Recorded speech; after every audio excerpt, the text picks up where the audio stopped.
Une professeure se tient au milieu d'une cantine bondée, sa veste déchirée, de la nourriture dégoulinant sur son visage, entourée de rires. Mais au lieu de s'enfuir en larmes, elle fait quelque chose qui va ébranler tout un système scolaire jusqu'à ses fondations. Dans les 30 prochaines secondes, 3 des élèves les plus puissants de l'établissement seront à terre, un empire corrompu commencera à s'effondrer, et un morceau de tissu déchiré deviendra le symbole d'une révolution. Il ne s'agit pas seulement d'un moment de courage. Il s'agit de ce qui se passe lorsque quelqu'un refuse de laisser la cruauté gagner, lorsque la gentillesse devient l'arme la plus redoutable, et lorsqu'un simple acte de légitime défense expose des années de secrets enfouis. Ce que vous allez entendre va vous faire remettre en question tout ce que vous pensiez savoir sur le pouvoir, la justice et ce que signifie réellement être fort. Le brouillard matinal s'accrochait aux rues de Bois-Joli comme une couverture humide. Sophie Dubois gara sa berline sur le parking du lycée Saint-Germain, le moteur cliquetant en refroidissant. À travers son pare-brise, elle étudia le bâtiment, une structure tentaculaire de briques défraîchies et de fenêtres étroites qui semblaient plisser les yeux avec méfiance sur le monde. Des graffitis défiguraient les murs près du quai de chargement. Des déchets roulaient sur les terrains de basket déserts. L'endroit semblait fatigué, abattu par des années de négligence et le poids de trop de promesses non tenues. Sophie vérifia son reflet dans le rétroviseur. Ses boucles châtain foncé étaient ramenées en un chignon soigné. Elle portait une veste bleu marine sur un chemisier crème, un style professionnel mais accessible. Après 8 ans d'enseignement dans les quartiers les plus difficiles de Marseille, elle pensait avoir tout vu. Mais le lycée Saint-Germain avait une réputation qui le précédait, non pas pour l'échec scolaire ou même la violence, mais pour quelque chose de plus insidieux. Ici, l'argent parlait. Ici, des familles puissantes contrôlaient non seulement le conseil d'administration de l'établissement, mais aussi toutes les décisions importantes.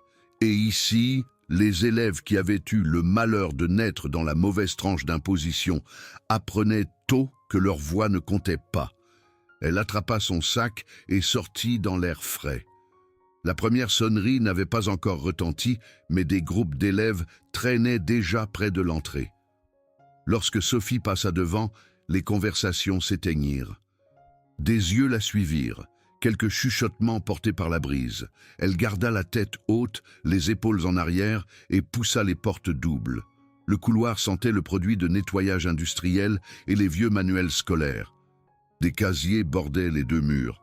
Beaucoup étaient bosselés ou légèrement entr'ouverts. Sophie trouva sa salle de classe, la salle 214, et ouvrit la porte. À l'intérieur, l'espace était vide, à l'exception de rangées de bureaux, d'un tableau noir qui avait connu des jours meilleurs et d'une seule affiche de motivation qui se décollait du mur. Elle posa son sac et commença à organiser le matériel pour son premier cours. Lorsque les élèves commencèrent à entrer 20 minutes plus tard, l'énergie changea immédiatement. La plupart prirent place en silence, mais un groupe au fond s'assura que tout le monde sache qu'ils étaient arrivés. 3 garçons entrèrent en se pavanant en dernier, leurs baskets hors de prix crissant sur le linoléum. Celui du milieu portait une veste universitaire écarlate avec des manches en cuir, le nom Leclerc brodé au dos en fil d'or. Lucas Leclerc mesurait bien plus d'1,80 m, avec des cheveux blonds coiffés et un sourire qui n'atteignait pas ses yeux.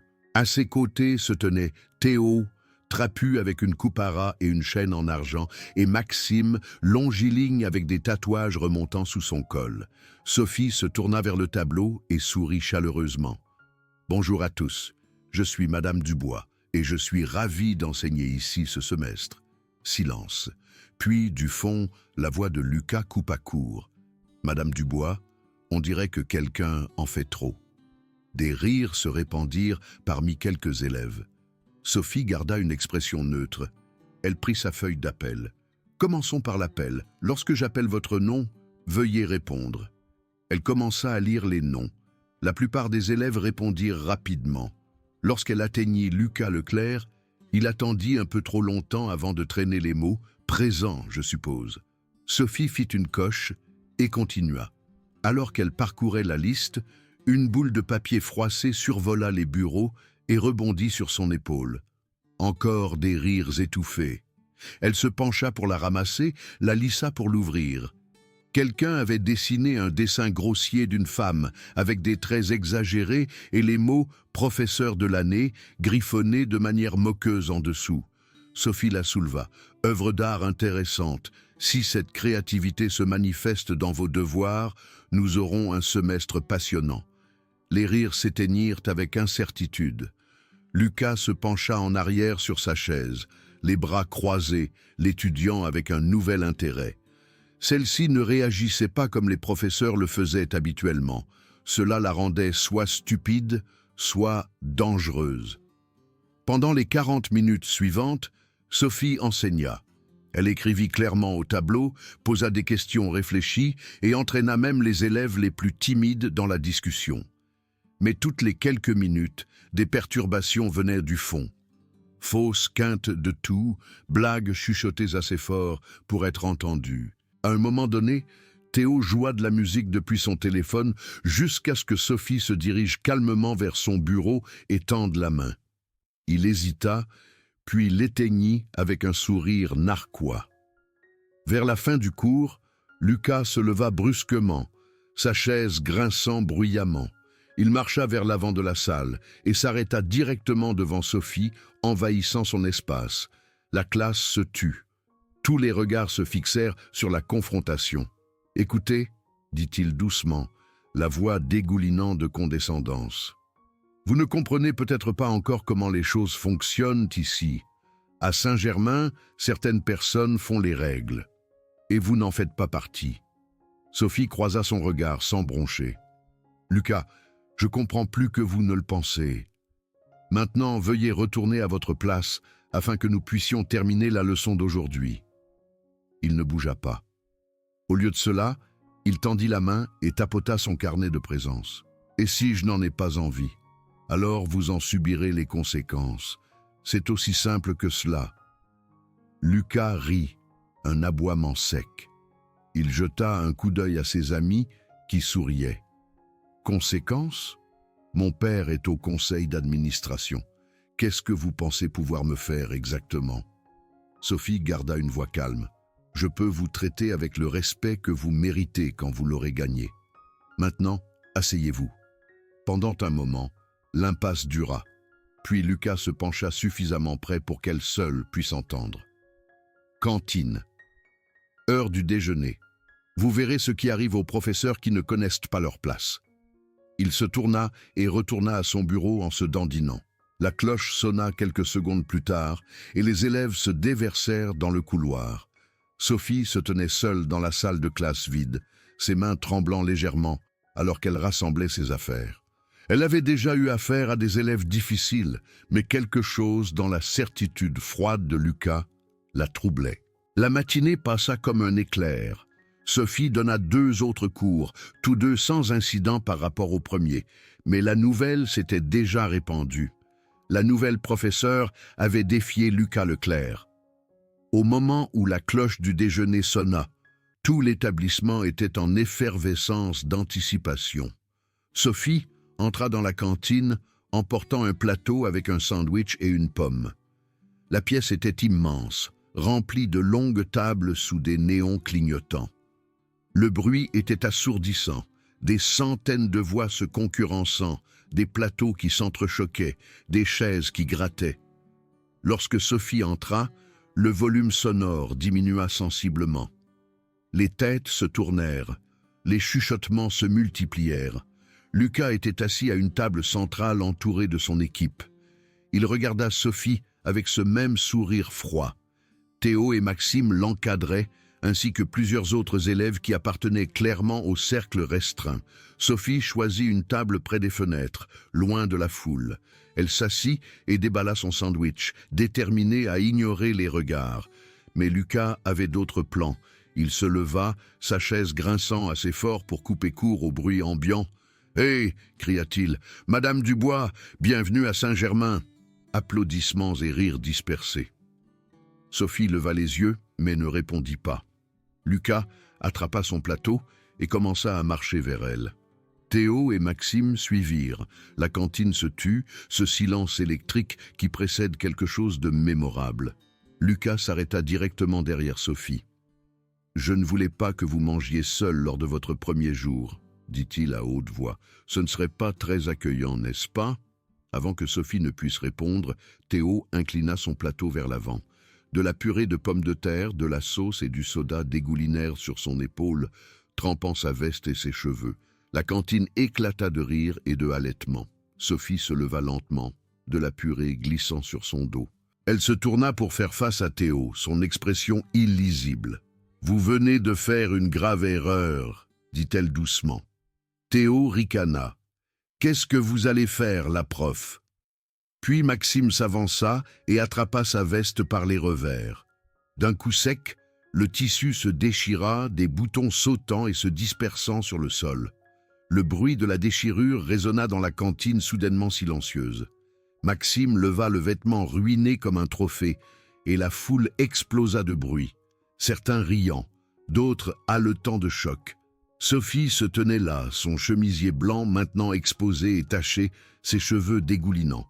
Pendant 3 secondes, personne ne bougea. Puis elle agit. Sa main jaillit et se referma autour du poignet de Maxime. Avant qu'il ne puisse réagir, elle pivota ses hanches, redirigea son élan et l'envoya s'écraser au sol. L'impact lui coupa le souffle. Théo se jeta sur elle par le côté, mais Sophie esquiva, attrapa son bras et utilisa son propre poids pour le retourner sur le dos. Les 2 garçons gisaient en gémissant sur le carrelage. Lucas se précipita en avant, la fureur déformant son visage. Sophie ne le frappa pas.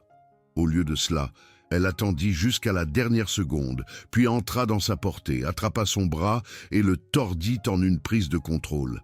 Elle appliqua juste assez de pression pour le faire tomber à genoux, son visage à quelques centimètres du sol. « Je ne suis pas venue ici pour me battre, » dit Sophie, sa voix portant à travers la cantine silencieuse. « Mais je me défendrai, et je défendrai tous les élèves de cet établissement qui ne peuvent pas se défendre eux-mêmes. » Elle relâcha Lucas et recula. Pendant un instant, rien ne se passa. Puis, depuis une table d'angle, quelqu'un commença à applaudir. Lentement au début, puis d'autres se joignirent à lui. En quelques secondes, toute la cantine tonna d'applaudissements. Les élèves se levèrent d'applaudissant, certains avec des larmes dans les yeux. Sophie scanna la pièce et repéra 2 élèves qui applaudissaient avec enthousiasme. L'une était une petite fille aux cheveux foncés, Léa, dont Sophie se souvenait de son cours de 2e heure. À côté d'elle se tenait Kevin, un grand garçon à lunettes qui avait répondu correctement à toutes les questions ce matin-là. Leur visage rayonnait de quelque chose que Sophie n'avait pas encore vu à Saint-Germain, l'espoir. Les portes de la cantine s'ouvrirent en grand. Monsieur Lambert, le proviseur adjoint, se précipita à l'intérieur, sa cravate de travers. Ses yeux s'écarquillèrent en constatant la scène. 3 garçons au sol, Sophie se tenant calmement, les élèves applaudissant sauvagement. Monsieur Lambert leva les mains pour demander le silence. « Tout le monde s'assoit, maintenant !» Le bruit mourut progressivement. Sophie se tourna pour lui faire face, sa veste déchirée pendant de la main de Maxime, ses vêtements ruinés. Monsieur Lambert regarda d'elle à Lucas, qui se relevait avec le meurtre dans les yeux. « Madame Dubois, mon bureau. » Immédiatement. Sophie acquiesça. Elle traversa la cantine, tous les regards la suivant. En passant devant Léa et Kevin, Léa murmura « Merci ». Dans le couloir, Sophie s'autorisa une respiration tremblante. Ses mains tremblaient maintenant que l'adrénaline s'estompait. Mais elle savait que la vraie bataille ne faisait que commencer. Derrière elle, à travers les fenêtres de la cantine, elle pouvait voir des élèves tenant des téléphones. L'incident avait été filmé sous plusieurs angles. D'ici ce soir, ce serait partout. En quelques heures, le lycée Saint-Germain explosa en ligne. Les vidéos se répandirent dans les conversations de groupe, les réseaux sociaux, les forums anonymes. Des angles de chaque coin de la cantine montraient les mouvements défensifs contrôlés de Sophie, les garçons attaquant en premier, les applaudissements ensuite. Les sections de commentaires se remplirent de débats animés. Certains louaient le courage de Sophie. D'autres la condamnaient pour avoir utilisé la force contre des élèves, même en légitime défense. Lucas était assis dans sa chambre ce soir-là, sa porte verrouillée, faisant défiler les vidéos avec les poings serrés. Son père, Antoine Leclerc, avait déjà appelé 2 fois, sa voix tendue de rage. Cette humiliation ne resterait pas impunie. Lucas ouvrit son ordinateur portable et commença à élaborer un plan. S'il ne pouvait pas battre Sophie Dubois physiquement, il détruirait sa réputation. Il avait des ressources, de l'argent, des relations et un conseil d'administration qui répondait à sa famille. Pendant ce temps, Sophie était assise dans son petit appartement de l'autre côté de la ville. Son téléphone vibrait constamment. Des messages de soutien d'anciens élèves de Marseille, des SMS menaçants provenant de numéros anonymes. Elle avait déjà reçu un email de M. Lambert l'informant qu'elle était suspendue en attendant une enquête complète. Sophie fixa la veste déchirée drapée sur une chaise. Au lieu de la jeter, elle la plia soigneusement et la plaça dans un tiroir. Quelque chose lui disait que ce n'était pas fini. Le lendemain matin, Sophie se réveilla en découvrant son visage aux informations locales. Le présentateur parla d'un ton grave de violence enseignante, de sécurité des élèves et de questions de force appropriées. La vidéo fut diffusée à nouveau, mais cette fois éditée. Quelqu'un avait coupé l'attaque initiale, donnant l'impression que Sophie avait frappé la première. Son téléphone sonna. Maître Durand, une avocate spécialisée dans les droits civils qu'elle avait rencontrée lors d'une conférence il y a des années, appelait. « Sophie, j'ai vu les informations. C'est un coup monté. Laissez-moi vous aider. » Sophie expira de soulagement. Elle aurait besoin d'alliés. Au cours des jours suivants, Maître Durand commença à monter un dossier. Elle assigna à comparaître les images de vidéosurveillance de l'établissement, demanda des témoignages d'élèves et déposa des ordonnances de préservation pour empêcher la destruction de preuves. Mais la famille Leclerc n'était pas inactive non plus. Antoine Leclerc utilisa sa position au sein du conseil d'administration pour faire pression en faveur du licenciement de Sophie. Des campagnes de diffamation anonyme apparurent en ligne, des photos retouchées suggérant un comportement inapproprié, des plaintes fabriquées de toutes pièces de la part de parents. Léa et Kevin s'organisèrent secrètement, contactant d'autres élèves que Lucas avait intimidés au fil des ans. Ils recueillirent des témoignages, des captures d'écran de messages menaçants, des relevés d'extorsion. Un schéma émergea. Lucas et ses amis terrorisaient Saint-Germain depuis des années, protégés par l'influence de sa famille. Mais maintenant, pour la première fois, les victimes étaient prêtes à parler.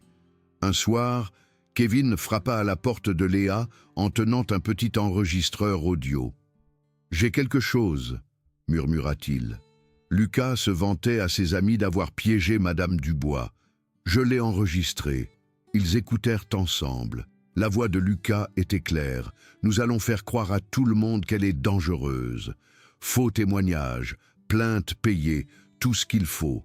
Mon père s'occupera du conseil d'administration. Les yeux de Léa se remplirent de larmes, mais pas de tristesse, de détermination. Nous devons transmettre cela à Maître Durand. Le conseil d'administration programma une audience d'urgence. Le gymnase était bondé. Des parents, des professeurs, des élèves et des journalistes remplissaient chaque siège. Des caméras de télévision bordaient le mur du fond. Sophie entra vêtue d'une simple robe noire, ses cheveux tirés en arrière.